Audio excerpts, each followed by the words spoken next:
Hi everyone, Abby here. Welcome back to another episode of How Did We End Up Here? Good news, this series made it past the second episode and today I have Alex here with me. Thank you Alex for agreeing to this random idea, and this week is actually our study week, so we don't have classes, but we came all the way down to the campus. Alex, can you introduce yourself? Like, where are you from and what was your previous career before this MBA? Yeah, of course. Thanks for having me first. It's really fun to be here. I'm excited to be on YouTube finally. It's my dream since being a small child. So I'm Alex Clark, and I'm from Australia originally. I grew up in Canberra, which is a little bit inland from Sydney. It's way colder than here, and a lot of government work, which is sort of relevant to my career. But I've been in Sydney for about 10 years. From a career perspective, I've kind of done lots of different things in tech. So when I was an undergrad, I actually went into software development straight away, and I was like building websites and things like that. I think my proudest thing I did there was I built like a pothole app where you could like take photos of potholes to get them fixed. Oh, so does it actually work? It used to work. I mean, it's generations ago. This is a while ago, but like I did that for the government. But then I moved into like design after that, and I worked a bunch of different design gigs, which I can talk about. And then finally, in for the last 8 years, I worked in product management, which I don't know how much your audience will know about what product management is, but simply put, it's like you need to work with all your designers and all your people who are making your products to make sure that you're meeting the objectives. Like, make sure that you've got something that your customers love, that the business loves, that you can actually deliver on. It's like a sort of strategic role. Okay, so this product is digital products, right? I've worked almost entirely in digital products. Okay. So I've worked entirely for the ABC. So if you're any international people watching, that's like the BBC for Australia. So I worked on and then led the audio team there. So sort of like NPR for Australia, it's all products that make podcast apps, radio apps. So we have like one for kids called Kids Listen. We have like a website where people can like vote on the best songs of the year. It's called the Hottest 100. There's a lot of different products that sit within there. I looked after that product set for 3 years. I'm still my role at the moment. So what was your undergrad actually majored in? Yeah, so I did a double degree at ANU, economics and IT. Oh wow, that's very different on different parts of the scale. I was originally just going to do IT, like IT was the thing I loved so much, but I think it was my mum who convinced me. I don't know who convinced me. Someone convinced me back then that I needed to do something other than just IT, because then I'd just be a nerd and wouldn't make any friends. So do you think that economics actually helped you in your roles after graduation as well? Really surprising. I was not a great economist. It was not my special skill, but it was like getting really good at statistics and getting really good at turning data into stories or turning stories into data. Were skills that paid off so many times over. So if anyone's considering doing minors in economics or anything like that, I think it's super useful, even if you're not planning to be an economist. I know I went to school with the people who got HDs the whole way and turned into economists at the end. That was not me. But it's a really good supplementary skill onto a bunch of other things in life. Would you say that from your undergrad until now, you're still very passionate in whatever you're doing? Yeah, violently passionate about whatever I focus on. I'm a bit of I won't say workaholic, but if I love the job, it becomes my main focus all the time. So you can sit there and work for 10 hours and you don't feel really tired happily. Of this. Yeah. That leads to the next question. If you were happy there, why are you here in an MBA? Yeah, well, so I think that one of the through lines of my career is I'm always looking at the next big problem. So I started as a developer, right? So I was happy to make stuff, but then I was you need to understand what the users want. What's the actual user experience? So I moved away from just building things into user experience design and user research. Then I hit a point where I was having these great user research sessions, but I could never get the business to buy into my ideas. So I moved to product management and really sort of how do you make these things turn into reality in a very direct way. And then I moved from product management into managing product teams because I wanted to care about what are our teams doing? How do you make great teams that make great results? And I think the logical next step after that is how do you make your organization do great things? So that's where the MBA comes from, is how do you work at like an organizational, divisional level, a sort of this big strategy view of like what are we all trying to achieve, and that's sort of my outward-facing view. Okay. So that's one really big part of it. The second part of it is I've worked for the last 15 years, with 1 year out of the business, but so the last, let's say 14 years, I've been working mostly in public service. I wanted to make sure I wasn't missing big pieces of the puzzle. So understanding more about corporate environments, understanding more about profit and loss and how those companies work, it was just filling in a big gap in my knowledge. So that's the other reason. So it's sort of twofold why I wanted to do that. Okay, but why did you decide for an MBA instead of an exec program? It landed at the same time as my long service leave. Okay. Oh, okay. So I could take 6 months off work, paid, to do the program. I found when I've done part-time learning, I'm either focusing on the learning or I'm focusing on work. Yeah. And like one of them suffers. And I really didn't want to sort of half-ass the learning. So you want to do a full-time program. So just having a break and then focusing on the program made a lot of sense to me personally. I thought focusing would help me a lot and actually make sure all the learning stay in there.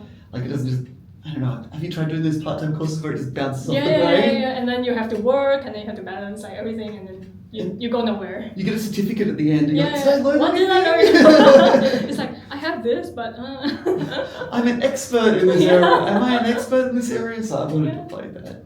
I see. Okay. What was the point where you feel like, okay, I'm gonna apply for an MBA? Like, why now? Yeah, there was a real moment. I can remember this specific moment where I was like, I need to go for an MBA. I was talking to a really senior stakeholder at work who was new to the ABC. So I think they were in the role for about 8 months or something like that.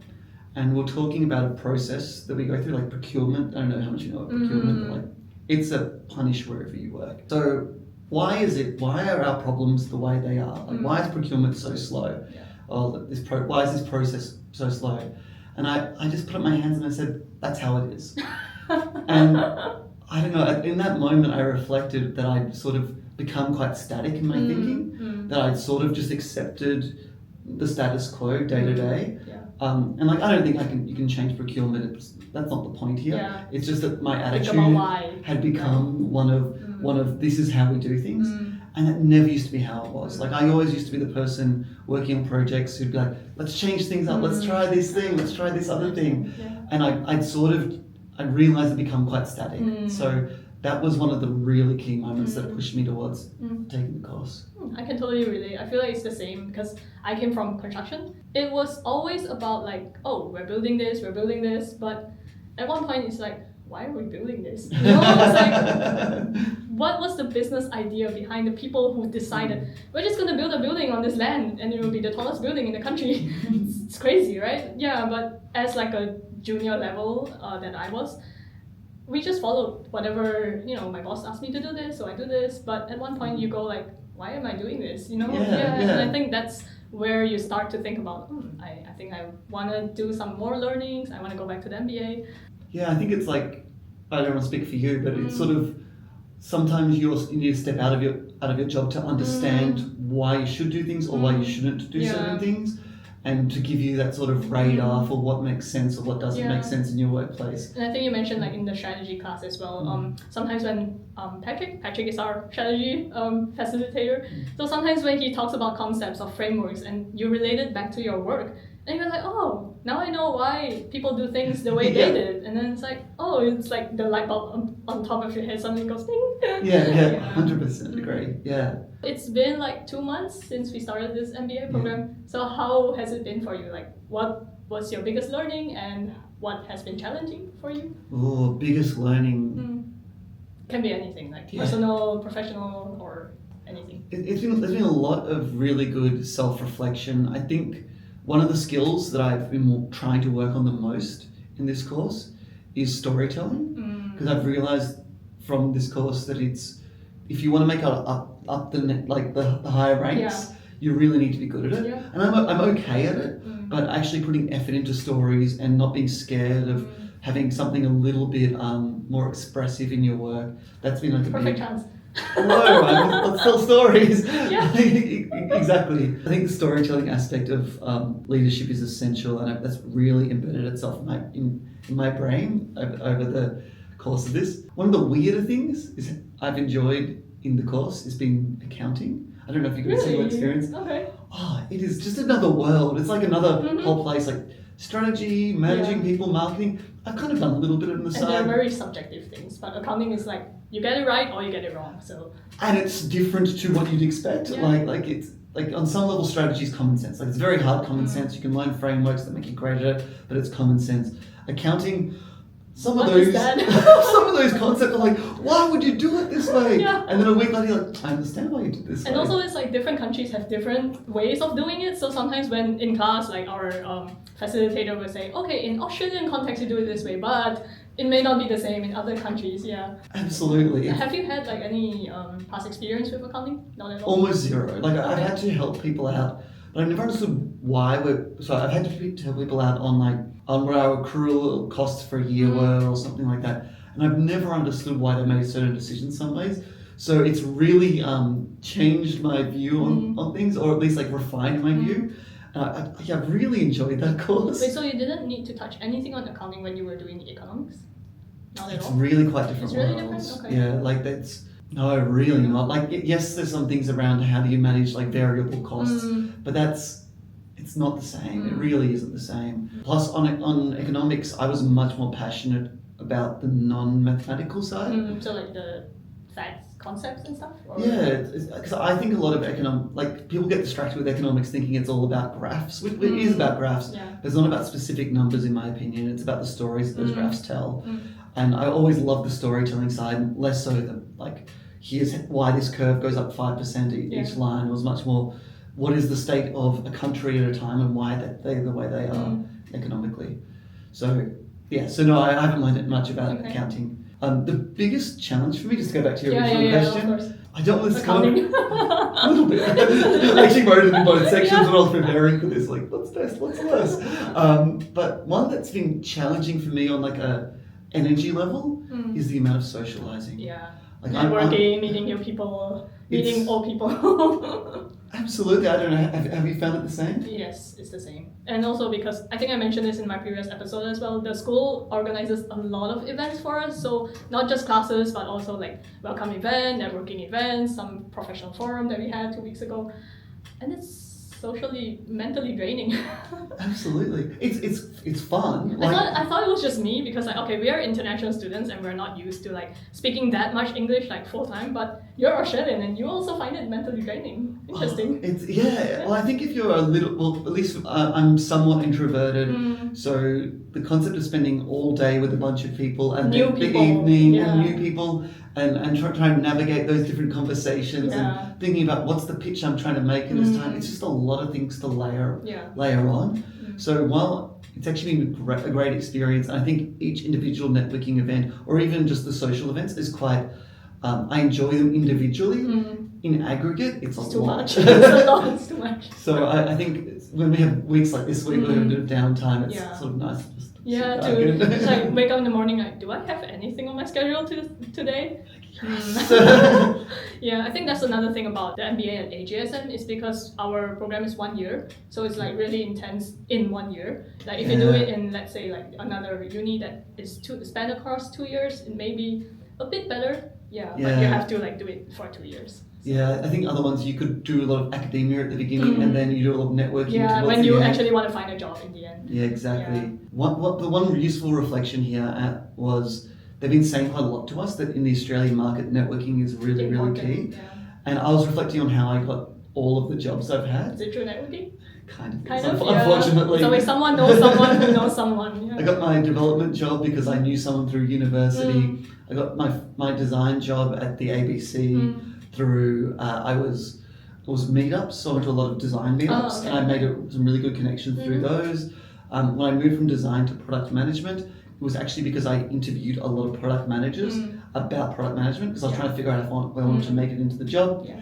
And then one of them, a year later, just said, hey, do you want to do this job? And it's pulled me across. Oh, so it's almost always been some level of interpersonal Yeah. connections. I don't know if I've applied for most of the jobs that I've got, but I think all of them I had a really strong personal connection before I applied. When they tell you that, they're telling the truth, that if you want jobs here, networking is key. Do you find it hard to juggle time? Like not just the energy aspect of networking, but also like time management for, we have so many events and then classes, readings, assignments. How are you managing that? Oh, it's terrible. It's terrible. I'm glad I'm not the only one. It's like I've been trying to layer in like interesting coffees so I can learn more about and different your family is industries. here as well. Got So, family here. Got, obviously, my existing friends and my new friends here. Yeah, exactly. So it's quite a lot. For us, it's different because I come here alone, and you guys are all I have right now. I don't have other friends from here, so I don't spend that much socializing time with other people. But for you, I guess it's different because you have your family, your dog, your whatever existing life that you already have here. Exactly, like it's quite a few layers. I mean, I shouldn't complain too much. Of course. I have a very happy life. I'm very blessed to like, be able to take this time to study. It's a great class. Love my friends. Love my family. Like it's all good stuff. It is just a lot. And like I don't know, this week and last week, I was getting a lot of coffees with people alongside all the assessment we were doing. Yeah. And I just hit the end of, and we had all the networking drinks. Yeah, exactly. And I just hit the end of a day, and I was like, I can't think. I just can't. And then there's tomorrow again. yeah. It's a lot. On the flip side, what have you been enjoying the most out of this MBA? I like really being able to reflect on my personal skills, really being able to refine some areas I'm very passionate about. Like I love strategy, so having like those deep case studies that we dive into on the strategy course is just so fun, and it's so sort of rewarding because honestly, the amount of time we get to think about strategy, once you have a job, there aren't that many jobs that are pure strategy in my experience.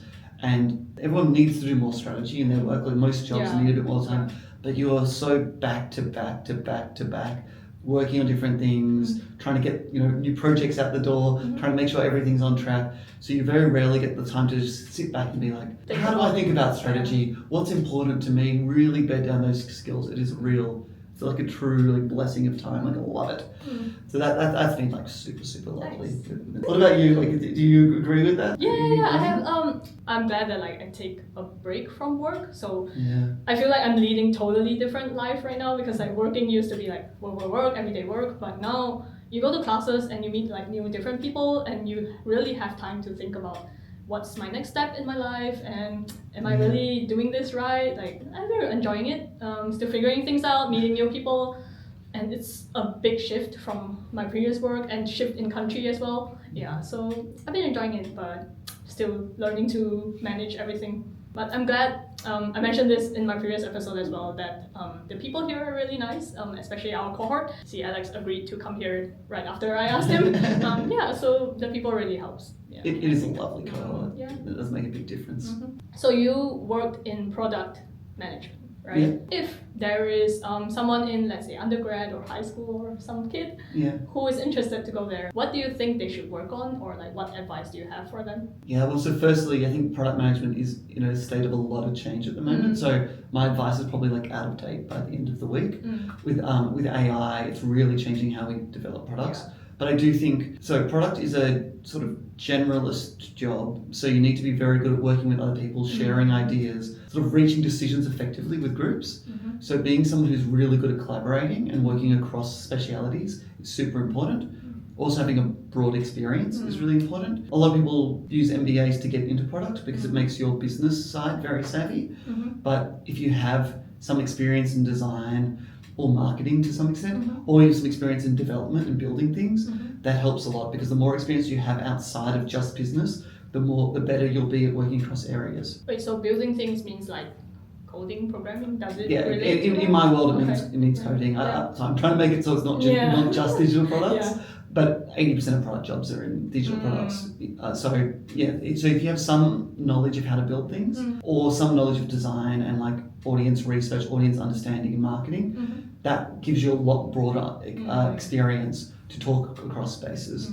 So breadth of understanding, or at least curiosity outside of just one little narrow area, is really, really important. And I think that's even more important in the age of AI, because AI lets you work across lines. Like Yeah. I can do some development. Someone can do, I can do some design using AI. A designer can do some product management. Being able to work across areas effectively is going to become even more important as those roles really blur together in the future. So it's really a job about flexibility, I think. What's your take on the statement that AI could replace your job? I don't want to be too optimistic. Okay. Or defensive, I suppose. But I think so much of product management is about coordinating different people and understanding, like linking this data point over here to this conversation you've had with this person over here.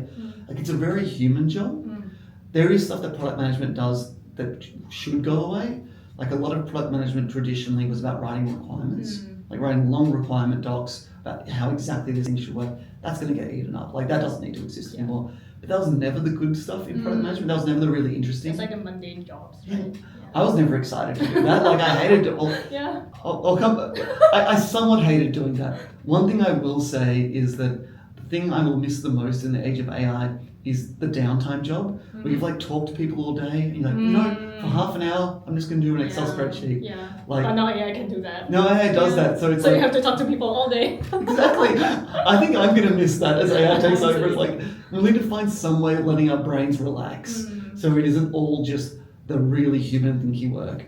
But that being said, I don't know if you had a similar experience in our recent classes. I do find there's a real danger in letting AI take the smart human work away from us. Like I found in some of the coursework we've done when we've been allowed to use AI. Yeah, you stop thinking. Yeah, people just don't do any thinking at all and they just put it all into AI and go, oh, that's the answer. Yeah. And that's bad from a learning perspective, but also I think it's just going to give you the most obvious answer every time. And it also limits your thinking. Like it narrows your thinking because if it's a very open question, you can have like thousands of different answers. But once you put it into AI, it gives you one answer, and you're like, oh yeah, that's good. And then you stop thinking about the other 999 possibilities of that answer. Exactly, 100% agree. So I think it's going to be a really interesting time for all roles, but product management is going to be one of the roles where I hope it gets a lot smarter as a job as a result. It gets a lot more about the strategy, much less about the tactics and the writing requirements and things like that. All right, so you mentioned what you did before your MBA and we are currently doing it. Do you have any idea what you want to do after this MBA? Are you going to go back to ABC or... like ABC is still, I think it's the best job I've had. Like it's a really exciting place to work. I think I've got an excitement for what I can bring back to the organization from the MBA. A fresh Alex. A fresh Alex, and I do want to explore as we're learning more about how you should be, organizing companies or organizing like divisions within companies. I do want to figure out how that could fit within the ABC. So it's really about sort of leveling up and not just about like how does my team work, but how do I like influence how the organization works. Yeah. So that'll be my focus as we sort of like go towards the end of the course. And I guess it also like opens your horizon. I mean, opens whatever you see, not just within ABC, but like the entire like business of the entire industry as well. Yeah, it's made me so interested in how like various parts of media work and things like that. It's a pretty exciting world in Australia at the moment. So now that we talk so much about work, MBA, outside of this MBA or before this, outside of work, what do you enjoy doing during your free time? And also you mentioned, we have so much networking. So how do you rewind and relax? Enjoy yourself. Yeah. Well, unfortunately, my favorite outside of work activity involves talking to people. No, I'm part of 2 Dungeons and Dragons groups. Oh. One I'm a participant in, which isn't too much work, but like it's still a social activity. Okay. And the second is I'm a dungeon master for another one. Oh which my means god. You have to write the story to come up with the different concepts of how the world's going to work. You're already a good storyteller. Why are you here?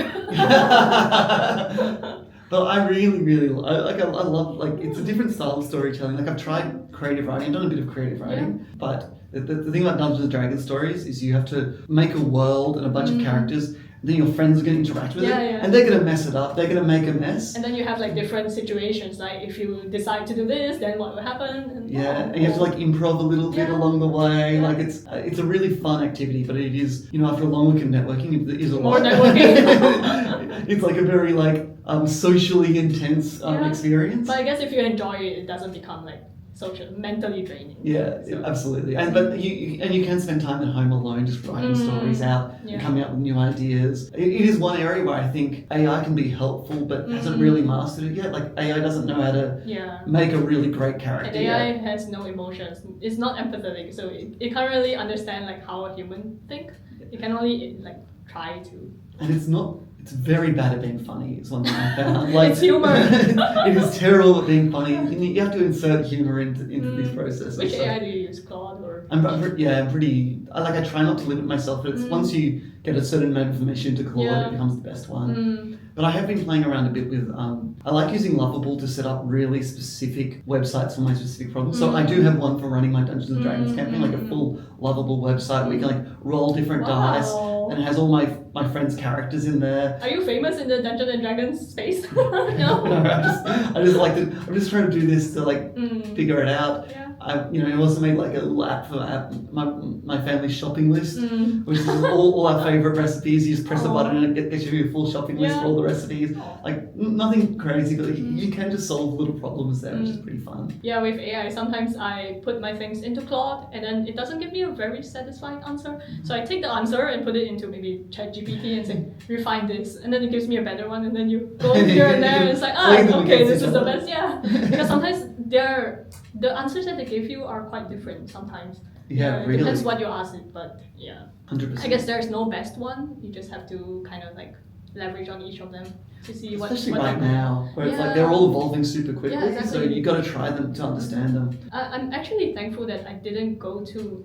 undergrad when there's AI, because like I wouldn't really learn anything. Okay, honestly, I didn't really learn anything because I was COVID university kid, so like I spent most of my undergrad in my bed with my phone next to my bed, and then my mom would come in like, "Are you in class?" Yes, in bed. So that wasn't a really fun time. But I guess now the kids are like having a different challenge with AI.